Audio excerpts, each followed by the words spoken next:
Rah. Okay, people. Let's begin. This you that you know of, this you that you identify with, that you're experiencing, is not the real you. This is a figment of your imagination, or a figment of the consciousness of your true self. The real you, the actual you, your true self, is elsewhere, outside of this matrix. And it's participating in a virtual reality holographic simulated time loop program. This thing that you call life, that most of us call life, is a simulation. It's a program. The real you, true self, our true self, has agreed to participate in a virtual reality holographic simulated time loop program or project. Some people even call it an experiment. And this experiment, this project, program, if you want to call it that, its theme is to see how consciousness affects reality. It's to see or study or learn to understand the evolution of consciousness. So we agreed to participate in this project. And the software or the device that this program is on, because all programs, and not all programs, but this particular program and most programs are run on software. I mean, run on hardware. It's run on software that's within hardware. And this software has become affected with many types of different viruses. It's been hacked by individuals, but there's a general theme to the program. Again, let me start from the beginning. Life, this thing that we're calling life, that we're saying is, yo, I exist, I'm in life, is not real. It's us. True self, our real self, is somewhere else. Not somewhere else on this planet or somewhere else in this universe. This whole universe, this whole reality is not a reality. It's a virtual reality. Our conscious, we agreed to participate in a program. And this program, when you participate in it, it allows you to experience a virtual reality life, which we call life. And it's a holographic simulated time loop. It's an infinite maze of multiple lives after lives after lives after lives, or lives within lives within lives. And when I say lives, I don't talk about individual people. I'm talking about our life. We live over and over and over again in this program. The same way when you play a video game and your character or your avatar dies, then you get another chance, and then they die, you get another chance, and then it says, oh, you out of peak. Then you press start again, and the game starts again, and then you do it. It's the same way. This is a program. They keep starting it. Every time you so-called die, they start it again, and they give you another life, so you can keep playing and keep playing and keep playing. The thing is, they want to see how consciousness affects reality, and how consciousness evolves reality or the history, or what we call time. There's no such thing as time. That's an illusion. But they want to see how, basically, they want to know, through this program of True Self. It's like a test. You get into this virtual reality, and they want to know, because this virtual reality is so real that it makes you forget about your true self. The real you that's somewhere gets lost. You get so into this that you think that this is all that there is, and you cling to this. You totally forget about your true self, the real you. Your consciousness, that's your true self, that's participating in this virtual reality game. The game is so real, or the program is so real, that it has you thinking that this is really you. That's the I don't want to say the purpose of the game, because it's not the purpose. That's the intricacy of the game. You have to forget, because if you know that your true self is somewhere else, you won't do a lot of things in this life that you do. You won't cling to this life the way you do. You won't do a lot of things because you'll be like, oh, well, I can wake up. But because you think that this is all there is, it has you behaving a different way and thinking a different way. And the people that's running the program, the people that's, if you want to call them scientists, the people that are studying the behavior of your true self and how its consciousness is reacting in this program, they designed this program a certain way. And within the design of this program, certain things like what they call the laws of physics and stuff, they put this stuff there to see how experiencing this virtual reality life that we're in, they want to see how certain stimuli, certain patterns and happenings and different things and conditions and climates and time, they want to see how it affects your consciousness and takes you out of tune or keeps you in tune. They want to see how you, the individual, can learn to master this virtual reality world. They want to see who can actually master this and wake up and realize that they're true self and snap out of this program. So basically, it's like I'm there. You will go to a hypnotist and agree to be put under hypnosis with the premise that you're testing yourself to see, while you're under hypnosis, can it work? 1, 2, how deep they could take you under. 3, can you snap out of it on your own? Not them to snap you out. You are saying that you can snap yourself out of the hypnosis. That's what this program is. This earth, now this program, this program that's running, is running just like you have a regular device. This earth is an actual device. There are things that are actual devices. Certain things in all part of our devices. And it's just like when you look at a tablet or a phone and you watch a video or a movie in your phone is an actual device. But within that device, you have software that's running and that's playing, and you're watching images that are not inside your phone, but they appear as if they're inside your phone. So we're on this actual earth, and our lives, this whole thing that you call humanity, is playing out like a movie on this device.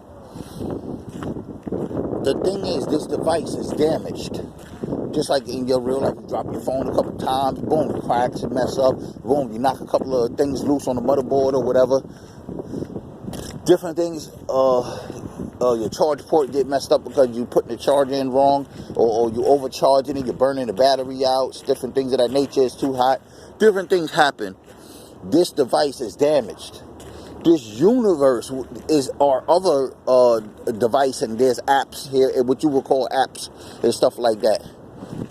Like the sun, the moon, these different things, planet Saturn, different things. These things are, some of these devices or features of these devices are damaged. So the software is not working on it the way it should be. What happens is, and I'm going to come to that as well. Let me say this real quick before I forget that thought. In this Just like when you're watching a movie or something on a tablet or phone or something, and sometime it freezes, the actual movie freezes, it glitches, and you try to get it to, or the video freezes, and you try to get it to go forward, you might tap the screen and try to move the play bar a little bit with your finger or whatever, or you try to hit the 10-second button to make it go a little ahead or whatever, and it might work. Then it freezes again, and they keep doing it. Then you try to go back, then you got to go out, then you try to do all these different things to get it to work. That's what happened with humanity. Humanity, this program, which is supposed to be the evolution of human consciousness, the evolution of basically humanity from the beginning all the way to now, all the way to the future. This program has been played out here many times. They want to see how we can evolve through our consciousness. What level can we reach via consciousness? The consciousness of the real us, the true self that's in this program, affects this program. So basically, they want to see how your consciousness can affect the evolution of humanity. When I say the evolution of humanity, I mean the consciousness of humanity. You see certain things, like for instance, once upon a time, people rode in stagecoaches. Now, people are riding in Ferraris. You see, that's evolution of consciousness. That's a way of thinking. When you think advanced, you create advance. Life becomes advanced. There was a time where you watch television and a wife and a husband would be going to bed in the TV show, and they'll have on pajamas. They'll be covered from head to toe, even their feet. And it'll be two separate beds in the room. On television, they'll show the wife get in one bed and the husband get in another bed. They wouldn't even kiss. They might just say, hey, dear, or he might kiss her on the cheek, and they get in the bed, and that's how they showed it. They wouldn't dare show anything else. Now, not only do they show them in the same bed, they'll show them naked, they'll show them having sex. That's an evolution of consciousness. That when I say evolution, I mean people think one way, and if you look at those kind of films back then and look at the type of films now, you will say to yourself, not talking about the theme of the film, I'm talking about the quality of the movie itself. When you look at the quality of the movies back then and the quality of the movies now, you will say, wow, like, it's hard to believe. You say we came a long way when it comes to cinema. Not talking about the plot. I'm talking about the quality of the actual cameras. You will say, wow, this looks like real life. And the acting looks like real life. The acting comes across like real life. It comes across like something worthy. It could, like, you look at it and you'll be like, this. When you look at it before, it looks kind of low budget, in other words. Now, it looks much better, much higher budget, so to speak, if you want to call it that. Hey, how are you? So, that's what I'm saying, the evolution of consciousness. We think a certain way, and it produces a certain thing. We start to think differently, and it produces different. When we thought like the two beds and the wife and the husband and separate, that produced a certain type of quality of film. We thought that quality of life, that not that just that scene, the quality of the camera, the quality of everything. The wife had to be covered, the husband had to be covered. You know, you could. Then it moved on and moved on. As consciousness evolves, it creates things that are more futuristic and realistic. That's what the experiment is about, to see how we can overcome. Basically, you're put in a program, simply said, this is a rough way of saying it, but I'm going to say it like this. You're put in a program, and this program is designed to see, the program is designed to stagnate your mentality and see if you can, your true self, you could imagine you, not your true self. We forget about everything I said right for this second. Imagine you walk into a place and they say, yo, here, put these goggles on, put this ear thing in, da-da-da.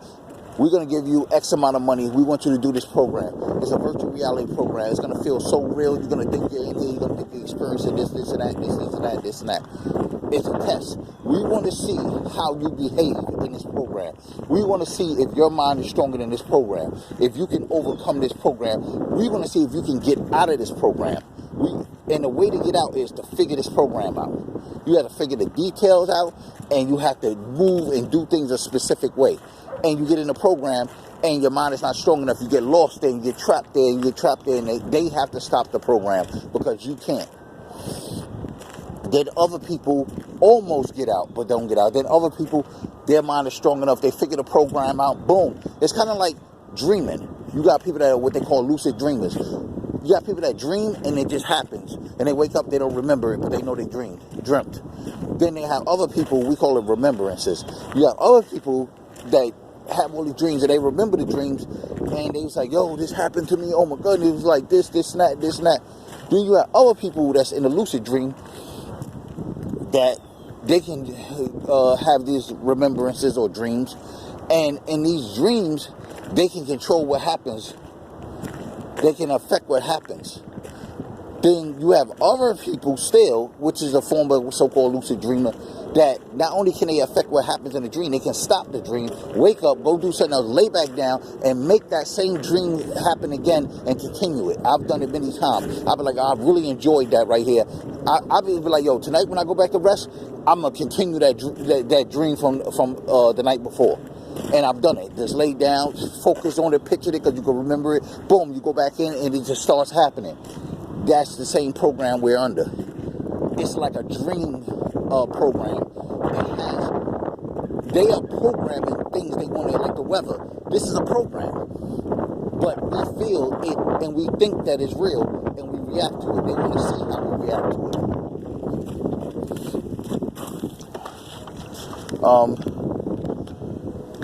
Hold on. Roof was about to blow away. Can't let this blow away. And so forth and so on. Now, the humanity has hit a glitch in the movie. And the movie of human consciousness is a glitch. And it's not going any further. One of the reasons why is because of sexuality. Humans right now, the human consciousness, not us physically, because physically that doesn't count. It's all about how we think.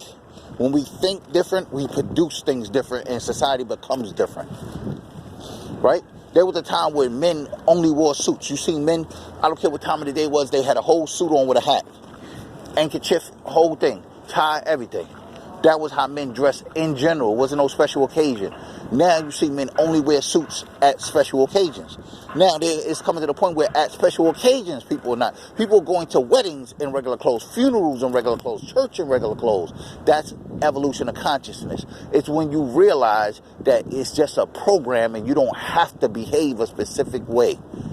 You don't have to do that. Because there's no law that says you have to wear a suit to a wedding. There's no law. That's just a custom. Customs are just something that someone made up and we decide to follow it.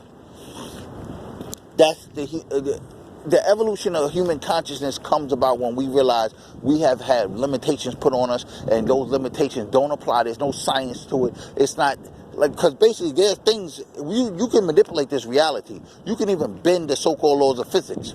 But before you get to that stage, you have to realize what's the difference between with so-called laws and rules. Rules are things that are man-made things. Laws are the part of the program. Now, there's a program within a program. This program we call the system. That's the hack, so to speak. Or I even call it the virus. The virus is crippling the program with a system. So we're in a program, experiencing a program, trying to overcome it. And then there's a virus that's affecting the program. And this affecting is called the system. The system is all these rules and regulations. You got to vote. You got to do this. You got to celebrate this. You got to go here. You got to do it like this. You got to go to school. You got to do. You got to work. You know, money, time. Time is on the clock now. All of this is just part of a system. It's not part of the program. This is what they call a virus affecting the program. And if you can't get around that, then you're done. So first you got to do is shed the system. Once you get out of the system, that contaminated thing that's contaminating the program itself, Because once you get out of all that, you start worrying about, oh, I got to work 8 hours a day. I know I got to eat. That's why I got to work. And, oh, I'm tired after work. And I got this. And I got my family. And, oh, they got to go to school because school got to be like this and that. Once you get out of that problem, guess what you have? A lot of so-called time. The more so-called time you have, the more you can focus on yourself. They teach you a lot of things. They got you with the television. They got you with the device. They got you with the music. Everything to distract you from thinking about yourself.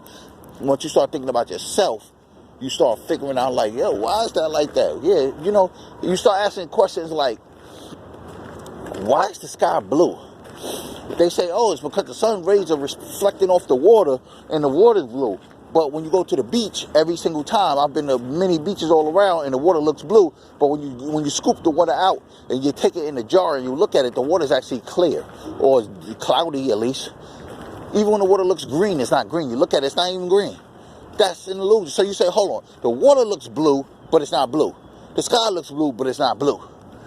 One of them has got to be blue. So now, is it the sky? The water looks blue because it's being the light from the sky is projecting onto it? You say that to yourself. Then you start asking questions, and then things start unraveling, and then that's how you start to find out you're in a program. You start saying, if this is this, then why is that like that? And if this is how it is like this, then why is that like that? That's how you unravel that's how you escape the matrix. Not the system. The system is one thing. The program is another. First you escape the system, then you escape the program. Now, we're at a glitch in the timeline because human beings won't go further with their evolution of consciousness. And the main thing, first of all, you have to know the basis of the program that you're in. The basis of the program, this is a sextile program. Everything is two things combined in the form of third. It's one thing reflecting itself, it's one thing that reflects itself as duality of opposite, or what we will call genders, or opposite principles, and those two things come back into harmony and produce a third thing, and all of that is really just one thing, but it's based on so-called number 3. It's really one, but it's really the number 3, and that's sextile. You look at everything up, down, in, out, left, right, night, day, hot, cold, wet, dry. Everything is about duality in this thing, which is sextile. Basically, we're in a maze of sexual consciousness. The thing is, society, the human consciousness is hung up on sex right now.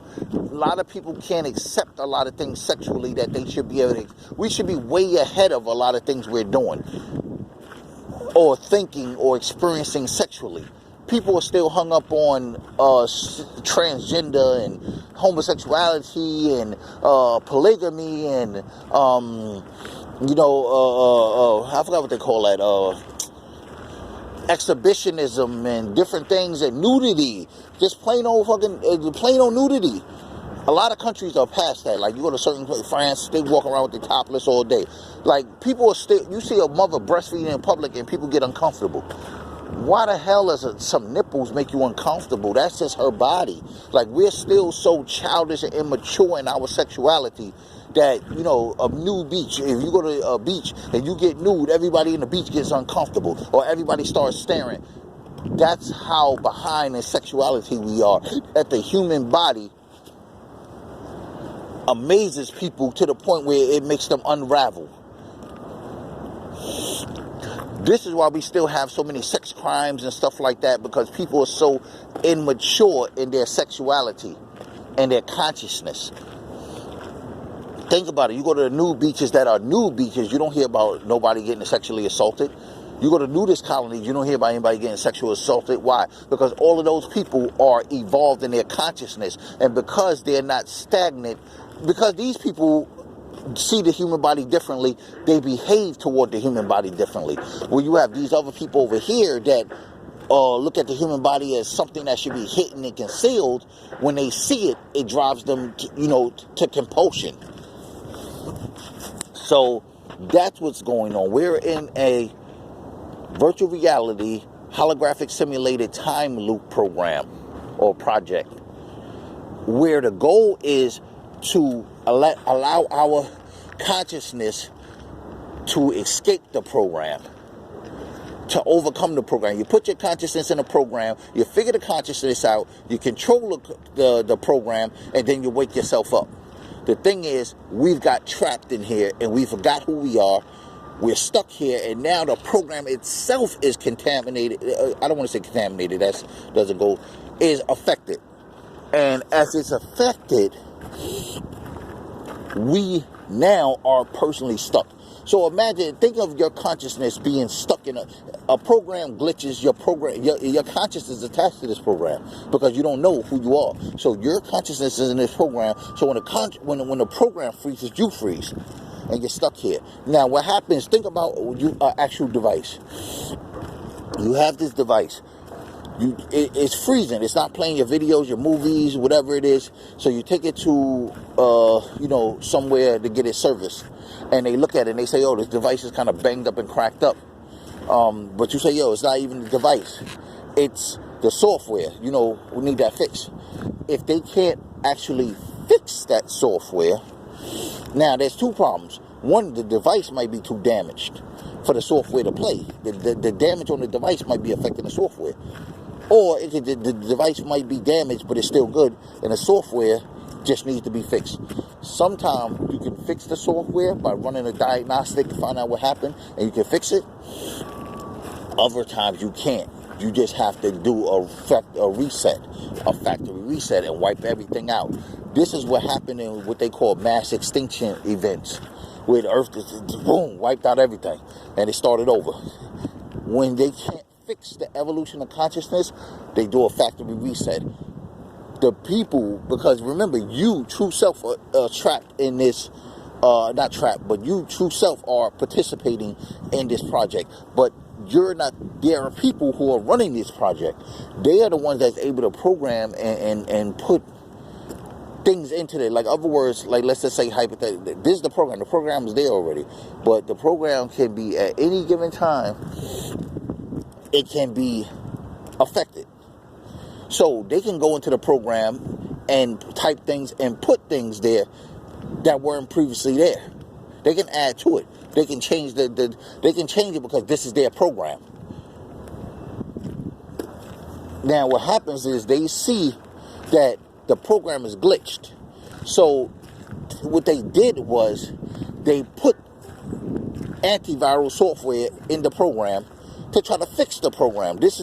We're at the Geek Squad stage now. They've put stuff here to try to fix it.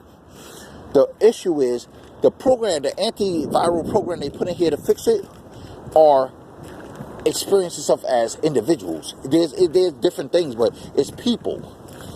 It's appearing as people. Just like we are appearing as people, it's appearing as people. These people are here trying to correct the glitch. It's trying to fix what the virus did. These people, such as myself, many others, and possibly some of you, are here to help humanity evolve in its consciousness. We are here to fix the glitch.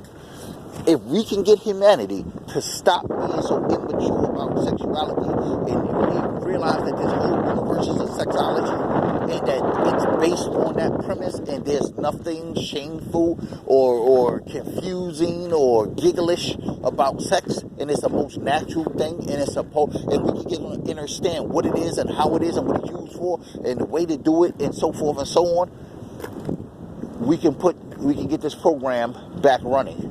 And it doesn't have to get that hard reset. If not, we're about to get a hard reset. If they can't fix this program, they're about to hard reset it and wipe everything out. It's going to be a mass extinction event again. And it's over the time factor, because you don't have forever. Nobody's gonna. We don't have forever as the software placed on this program to fix it. We don't have forever to do this. Just like when you take your stuff in to get fixed, you don't have to. If the Geek Squad put it in and they run it and it doesn't work, it doesn't work. They're not going to run it for 20 years. It's a time limit. We're on a time limit. That's why those of us that are the program that's been sit here, or the software that's been sit here to fix this, need to get on our job. We can't afford to play. We can't afford to be caught up in the system worrying about work and family functions and schools and volleyball and soccer and, you know, making quilted blankets and, you know, watching Netflix and Hulu and chill. And, you know, we can't afford to be worried about that because we have a job to do. And we don't have that much time, because as you can see, the planet, you keep seeing them say stuff about the planet. This is happening, that's happening, solar flares, this and that. The sun is about to, you know, do this and that. The planet is about to shift, and the poles is not right, and the glaciers are melting. And you could Google right now. You keep seeing it, all these eclipses and all this other stuff, and blood moons and stuff. It's revving up for the reset. If we can't fix this, it's going to reset. If you don't want to be wiped out, I mean, it doesn't really matter, because, like I said, this is not even real. We're just going to wake up and stuff like that. But if you don't want to fail, see, the thing is, our consciousness is here. We experience this as real. So when they factory reset it, our consciousness that's here until we wake up is going to experience the reset. Because just like we are right now, if you outside, you experience heat, you experience cold, you experience hitting your knee on something, you experience it as real, you'll experience the reset as real. That reset is going to hurt like a motherfucker. It's not even a game. I'm not telling you. Basically, what you're going to, the end of the world. You're going to experience everything falling apart. It's too hot, it's too cold, there's no food. You know, you're going to experience every little detail. All the pain and the suffering that goes with the reset, you're going to experience that until you wake up. If you don't want to personally experience that, I would say get on your job and fix this situation. All it takes is a small group